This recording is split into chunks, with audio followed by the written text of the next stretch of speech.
欢迎收看宝洁点评。当你看到两个大黑帮在火拼的时候，你看到了刀光剑影，你看到血流成河，你看到他们势不两立，那这个战争可能要持续下去。可是你在中间如果听到条件出来了，金额出来了，有谈判的价码出来了，就代表这个战争慢慢在收尾。全世界的黑道都一样。现在川普当了美国总统，他就把事情当成黑道老大在经营。他现在把价码都丢出来了。他现在传出来说，对中东的国家，也就对波斯湾的国家说，如果你们要继续打下去，5兆美金，你要花5兆美金。可是如果你要收尾的话，你2兆5给我，我就开始收了，就代表什么？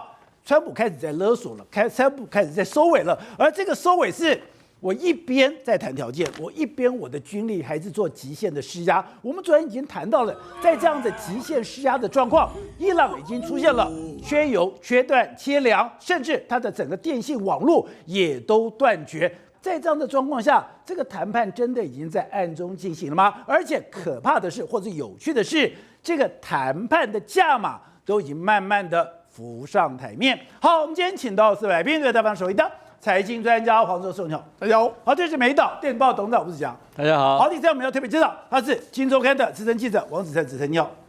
大家好。好，第四位是资深媒体人3虎之，大家好。好，所以我刚刚讲的时候，前两天们打的刀光剑影，是我们看到了川普绝不的极限施压。但你说决定就在5天以后，因为他要等他的迪里波利，要等他的全世号的2栖登陆舰到这边做最后的解决，就没有想到我一方面高度的施压，极限的施压，而且把你所有的部队全部都逼在山洞里面不敢出来。但另外一方面已经谈条件了，对，而且他谈条件的对象包罗万象，我跟伊朗直接谈条件，甚至我跟所有的阿拉伯国家都在谈条件。没错，我们都说了，这个川普的风格呢，不像美国总统，他像是世界黑帮的老大，他对全世界都敢勒索。好，所以这一次的这个跟伊朗目前战到目前为止，你觉得哦，局势很紧张啊，双边这样的开出条件啊，但你只要闻到钱或是利益的分配慢慢成型的时候，表示什么？表示这个黑帮老大对这个局面慢慢满意，他可能就会收下那些枪支啊，要火拼的东西，大家坐下来慢慢的谈条件吧。你说价码出来了，对，好，价码出来，为什么这样说？你看他这几天一直在讲什么？你看他说他们伊朗送给我们的一份礼物，那礼物今天到了，这是一份非常贵重的礼物，价值连城，但是我不会告诉你们礼物是什么，但它意义非凡，什么意思呢？显然伊朗有开出一些条件给他，那这里面来说的话，可能他说，它跟石油运输有关啊，与这个荷姆兹海峡有关啊。我刚才讲，不外乎几个状况。第一个，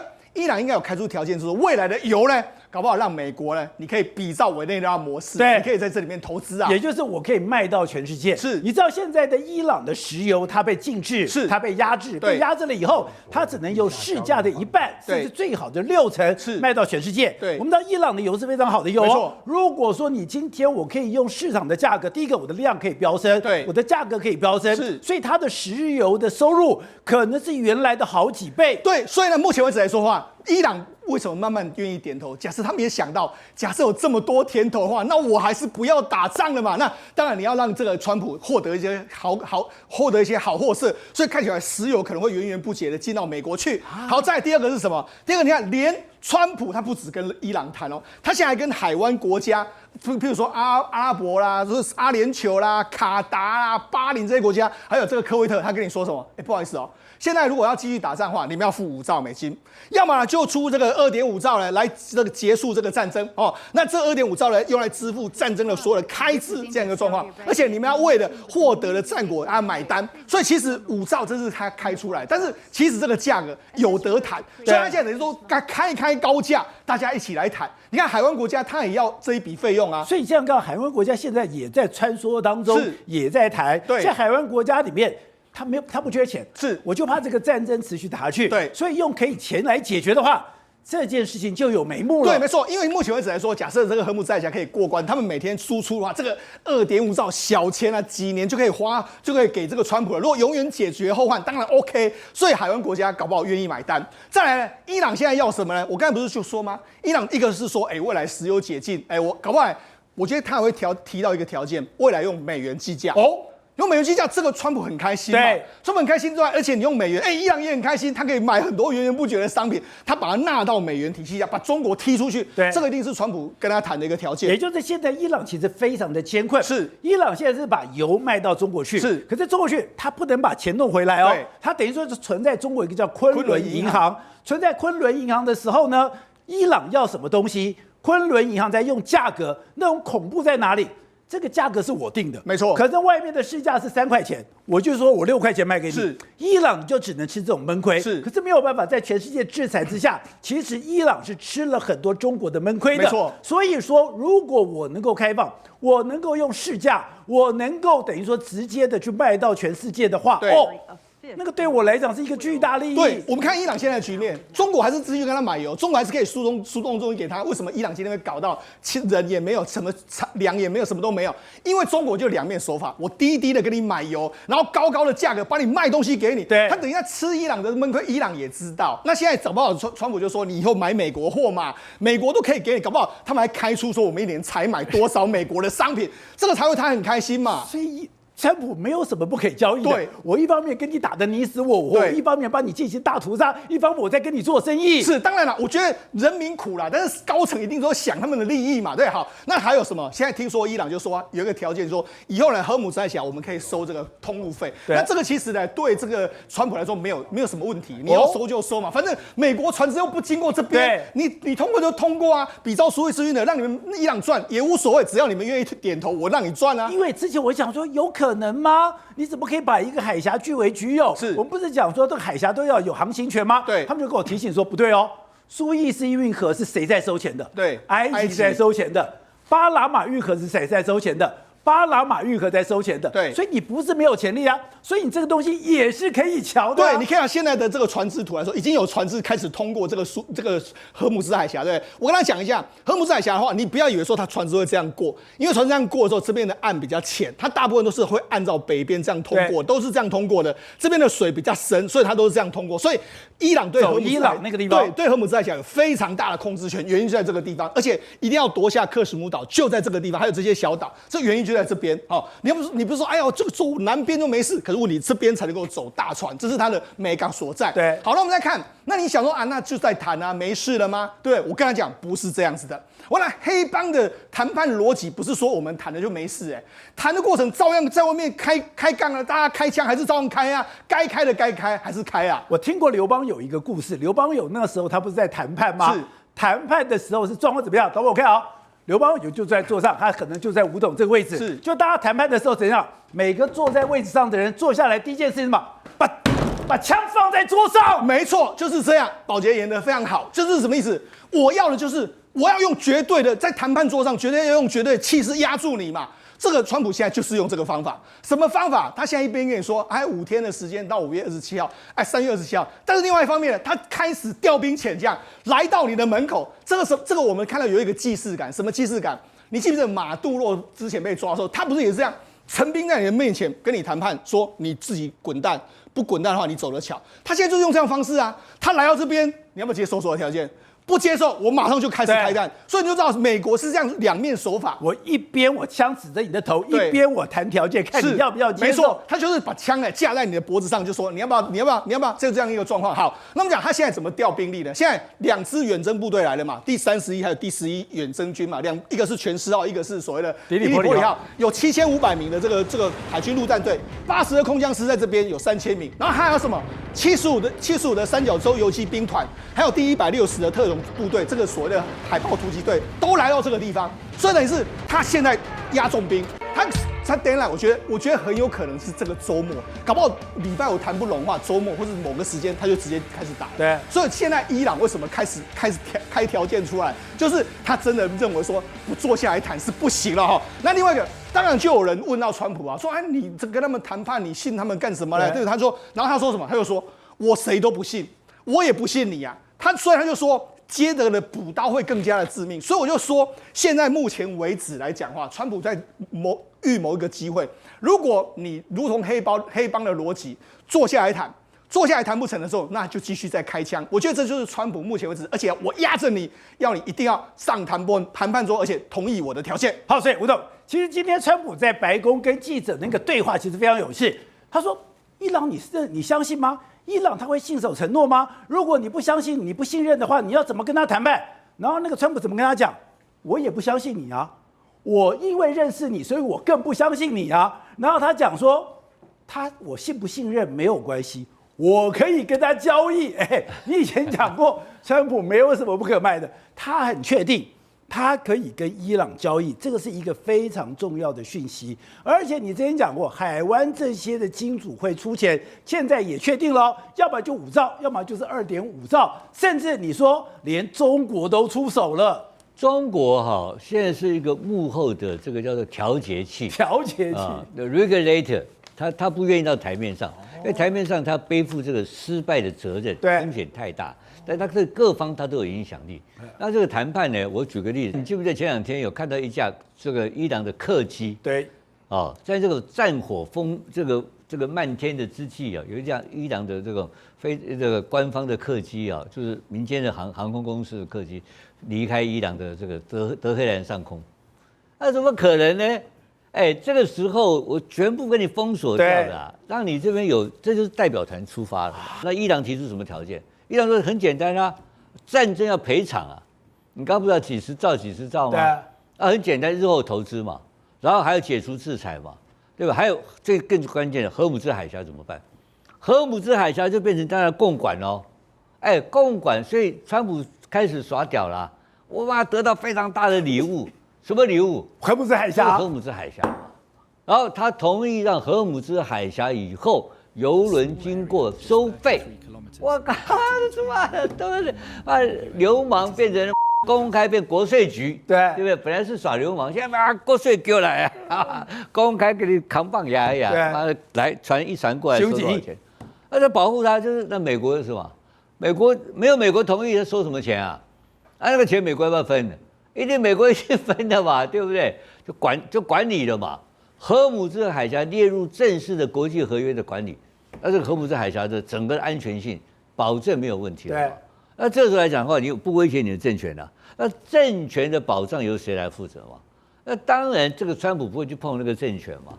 我要的东西要到最重要，所以他要到荷姆兹海峡的管理权的情况之下，他等于控制全世界人员了。那川普都补啊！对，我已经拿到委内瑞拉的油，委内瑞拉的油已经由我来调控。现在我又拿到了伊朗的油，不是伊朗油，大哥搞清楚，这是全世界要通过这个地方所有的中东油源呢，是全世界将近50%吧，油源要通过这个地方对吧？除了你有油管的，其他都要经过这里。昏岛天然气更别提了嘛，天然气大概25%一定要过这边那怎么办？所以他是削爆了，赚疯了嘛，赚疯了。你看全世界股票开始上扬，还有你看前2天更贱，偷卖嘛，期货嘛，偷卖油、偷卖期货，全部都是他干的嘛。他为什么讲个5天干什么？干嘛？要炒股票啊，到货。他5天他讲完，让你不确定性，他开始出货啊，他开始到货啊。到货完了，中间大家不敢动啊，所有人就看他怎么表演啊，都要跟他后面走啊。所以这个结局，然后我就听到另外一个消息，听说在4月24号、25号左右，北京有好几个就涉外的大型的这个国际观光饭店，现在停止接客，就客满，突然宣布客满。我一想川习会要开始了，他这边有把握的嘛。那为什么中国决定这个东西川习会有可能推动？中国人后面操盘嘛，大家都讲好了。对，所以我觉得最后的关键，你讲的那个关键问题，刚刚讲就是说有2个关键，一个就是说我解除你的制裁，对，我开始经济开始跟你正常化，这样一补就很补啊，对，赚疯了，对不对？然后荷姆兹海峡的利益确保，所以这2个都确定的情况，那马上伊朗就整个翻身了。然后另外一个，以中国来讲更重要，中国宁愿买贵的石油不愿意买那个伊朗不稳定啊。你把这3天打鱼2天晒网，我这个国家要长期发展，我20年的油源没有问题啊。那这样一搞下来的话，只要国际合约确定，那中国宁愿买贵20%，贵10%，安稳稳的把国家整个经济发展。而且你讲了一个中国的角色是我没有想到的是，伊朗如果可以苟延残喘的重要是，它最后一口氧气是谁给的？是中国给的。现在刚才讲，我已经把你打到断粮了，我已经把你打到断气了，我把你打到断水了，我已经把你的网络全部打断掉。现在谁可以给你粮？谁可以给你这些资源？只有中国可以支援。所以中国只要这边稍稍的卡住你一点点。伊朗刚刚讲的，你现在已经没有外援了，你内部就卡死了，就更增加了川普谈判的筹码了。我觉得那个中间的关键就是2个国家，就是一个是波湾国家，波湾国家怕挨打，怕被炸得妈烽火连天，中湾国家整个财政崩溃，这是第二个就是中国，因为中国就直接的马上的这个经济损失，这2个太大，所以川普一直讲啊，那个油没有通荷姆斯海峡没有油通过。跟我美国没关系，全部是你们的事情，你们要出来买单。他讲什么话？他恐吓你们说我不管了嘛，你们要倒大霉嘛。其实那个时候双方一直在谈，那谈的条件很简单的条件就是说要有一个保证，还有一个金钱是个核心问题。对，炸得乱七八糟，那重建的经费谁出？是，那一定是不爱国家。你记不记得我们以前在这个清朝时候？8国联军每一次一打完仗，清朝要签什么合约？丧权辱国。丧权辱国合约里面有一项最重要的赔款，要赔钱。这些钱现在谁赔？当然是波湾国家赔嘛。波湾国家别的不多，钱多嘛。我就给你伊朗10兆5兆没有问题啊。整个伊朗就恢复正常化。但是这里面有个赚最多的人是谁？就是川普。因为川普在这个里面，他一定拿到了荷姆斯海峡的管理权或控制权的其中一部分。然后至于说如何来跟伊朗这个政权往来的话，其实现在已经不是很困难的事情，因为他的军事已经全面被美军摧毁。也就是有棒打出头鸟，谁敢出来我就打谁。是我刚刚讲的，因为现在整个战局慢慢的开始稳定了。我刚刚讲，只要任何的战争、任何的械斗、任何的斗争。只要价码出来了，钱出来了，就代表什么？谈判在进行了，有价码就有谈判，有谈判就可能有和局。这也就是为什么现在股市上升，现在油价下降的原因。那现在因为这个样子，大家开始注意到，因为前2天其实有一件大事，辉达的这个 GTC 的这个大会，GTC 大会他当时讲说，我现在是5000亿，未来我要1兆，那是一个非常庞大的数字。之前是因为被波湾这个战争给压住了，今天大爆发，对，就是把这个当时黄仁勋所 picture 的这个大的梦，给要填补回来。对，没错。事实上，最近有非常多事情，包括说 GTC 大会啦，还有伊隆马斯克要盖这个 Terafab 的这些晶圆厂，其实都是利多。但是因为大家还是很担心，川普什么时候要打仗啊？大家很担心嘛，对，所以压出了那个所谓的多头的气氛。但是今天呢，看起来我们讲了嘛，大家闻到钱的味道，川普都好像看到钱的时候，重点是价码出来就好谈。没错，那这个股市也是一样啊，有这个东西，他们就知道可能多头的火花就来了。所以很多人就是以前李登辉有一个名言，是能够用钱解决的事情都是小事情。没错嘛，所以你看，事实上今天台股不是演一个这个绝地大反攻吗？上涨了这个开盘上涨113点之后，最后收涨826点嘛，对，史上第7大涨点。那今天外资也回来了，外资今天买了365亿，看起来的话，外资真的一直卖，他今天终于也开始买，所以看起来的话，川普的这个决心来说，大家似乎看到 money show me the money。那时候这今天到底涨什么？还会再涨吗？那都跟什么有关呢？对，没错。实际上今天的股市大涨里面来说的话，因为黄仁勋有提到，就是说他们未来的这个市值会从3-4兆暴增到10亿。那这个10兆，那这个当然对台积电注意非常大。所以今天涨了呢。其实还有之前有个消息是，伊隆马斯克他自己要盖晶圆厂。那今天还有另外一个就是说，这个所谓的所谓博通出来说，台积电的产能现在是严重不足。所以等于是说，台积电涨之外，还有台积电的相关供应链。为什么？因为你试想辉达需要抢台积电的货，对啊，然后这个所谓伊隆马斯克他也要盖工厂，然后博通也说我的台积电的产能不够，对，所以产能不够的话，那怎么办？他要扩张产能，扩厂的时候你要用什么？你要买设备。所以今天很多设备股，像今天的这个设备股股王3313的宏硕，它马上就涨停板了，什么自贸啊，一大堆设备相关全部都涨停板。我们在节目上讲过了，这个正美应用什么全部都涨停板，甚至大涨。因为设备这个部分还有很多材料，大家未来一定会抢。好，那这个是跟这个辉达什么都有相关，这是晶片最上游，连测试那些都好。另外第二个是跟辉达有关的呢，就是包括说我们要辉达即将要推出 VR 并平台，很多平台它里面的一些相关的零组件，包括说像你看台达电。台达电今天就创了这个历史的新高，很多电源相关，因为它里面需要非常多电，然后还有什么 PCB 的台光电，然后包括说像散热里面的奇鋐什么，也都今天都大涨，甚至还有什么？因为我们要未来要有光通讯，光通讯来说要有这个 CPU 细光子，所以今天细光子的很多股票也都大涨啊，包括说像什么光盛啊、联亚什么都大涨，所以简单来说啊，其实都是大概跟黄仁勋或是跟台积电有相关，这些利多消息构成了现在原本本来应该发酵了，只是说因为之前呢。这个川普的他的这个打仗让大家有点担心。那现在如果真的可以这个反映真实的利多的话，那当然对台北股市是有利的一个发展曲面。好，那是我们刚才讲，我们台湾是一个科技岛，科技岛一开始我们是一个 PC 岛，跟 PC 有关的我们可以赚到钱。后来进到了手机，进到手机，特别是我们可以进到苹果供应链，你可以进到苹果供应链，你就可以赚钱。现在是什么？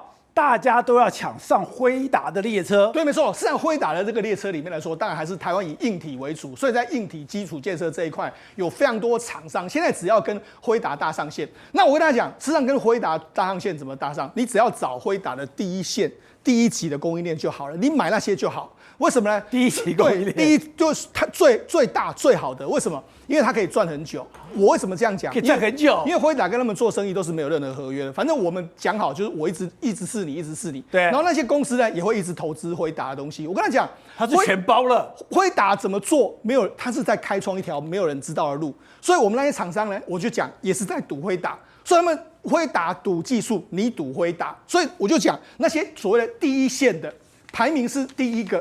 那绝对是辉达会压住的对象。第二、第三、第四，那个其实辉达都不太会去给他们，除非是说你的技术真的冒上头。对，所以说其实投资辉达很简单，你只要把那些龙头股抓出来投资，这样就绝对不会错。好，子晨，你这一次特别去看了辉达的 GTC 的一个大会，看了 GTC 大会，你就感到说台商的热情，特别是我们的电子七哥。你说那个电子七哥，大家每个人都是卯足前进。我要最好的东西，最这个亮眼的东西，我要想要得到辉达的青睐，得到辉达的青睐，我上了辉达的列车，我就有很大的利益在我的前面了。对，没错，因为刚刚主持人有讲嘛，就是台达电嘛，其实我们在现场就有看到台达电，它其实就是它有展示就是 HVDC 的机柜，就是800伏，就大家原本预期是明年才会发布的，但它今年在展场上就给让大家看。对，虽然是它的台达电弄了一个800伏特的这个电源控制器到那个地方去，机柜，电源的机柜，就是以前只是单独的一柜呢，一个抽屉，现在变成一整柜这样子。对，你知道800伏特是什么意思吗？因为我跑过捷运。捷运的那个电是多少伏特？你知道吗？750伏特，750伏特，我就可以让捷运这样子推着走，你碰一下你就灰飞烟灭。这个就是台达电呈现的机柜，这就是它的电源控制。这个电源控制器中间是800伏特，这个每崩里，这崩里碰一下就死了。对，就这个机柜。对，没错，因为大家原本会担心，就说这次 GTC 演讲好像没有讲太多硬体的部分，但其实我问这些厂，他们的想法就是，反正这些 AI 的这些软体再怎么做，后面都要硬体嘛，就是要靠这些台湾的公司。因为我们现场也有跟这个 NVIDIA 的一个副总叫 Ian Box， 他是那个大家说是那个 CUDA 之父，大家知道NVIDIA 是黄仁勋创的嘛，对，但是 CUDA 是这个 Ian Box 创立的弄的，然后他就在接受我们采访的时候，也就是说，你现在 AI 为什么辉达可以独霸天下，就是因为它有CUDA的系统。对，因为你现在所有 AI 的规格，你现在 AI 所有的这个跑的这些程式，你一定要进到这里。所以它真正的不是说，我弄了一个 Blackwell 的这个机柜，是我中间有一个这个CUDA的系统，就像苹果有一个 iOS， 它才可以独霸天下。对，然后他们又听到我们是来自台湾，他就马上还没问，他就说我们超级需要台湾。他就说台湾的硬体，他说辉达的这个电脑都是从台湾开始做设计跟测试的。他说是台湾设计测试完之后才会辐射到全球。对，所以他就跟我们说台湾真的很重要这样子。台湾的厂商跟整个 NVIDIA 绑得非常紧。第一个就是我帮 NVIDIA 做，然后呢，我的很多的产品我用 NVIDIA 的，所以变成你泥中有我泥中有你，然后你就会让辉达更离不开台湾，也让台湾更离不开辉达。对，这也是跟我们听起来就是跟黄仁勋他的想法有关，因为这可以有3层，就像鸿海跟伟创，他跟辉达是复杂的上下游关系，他们同时帮辉达做那个 GPU 的模组，但他们做完模组之后，又会跟辉达买，然后做成机柜。然后刚刚主持人讲的是说，因为辉达他有个概念，就是说他觉得这些供应商赚他的钱，那供应商也应该要回头去因为辉达它其实有一个想法，是他们想要转型去做软体，所以它其实在一直有在跟大家讲，它有做比如说智慧工厂啊，或者是智慧城市啊，或者是自驾车啊，就比如说他就希望比如说鸿海、广达、伟创、台达电这些公司，他们都用在现场展示用辉达的软体去弄，比如说用盖工厂啊，或者是弄自驾车啊，就是证明就说啊他们的关系不只是有一层这样子。57台每晚9点，宝洁点兵点出全球战略新布局。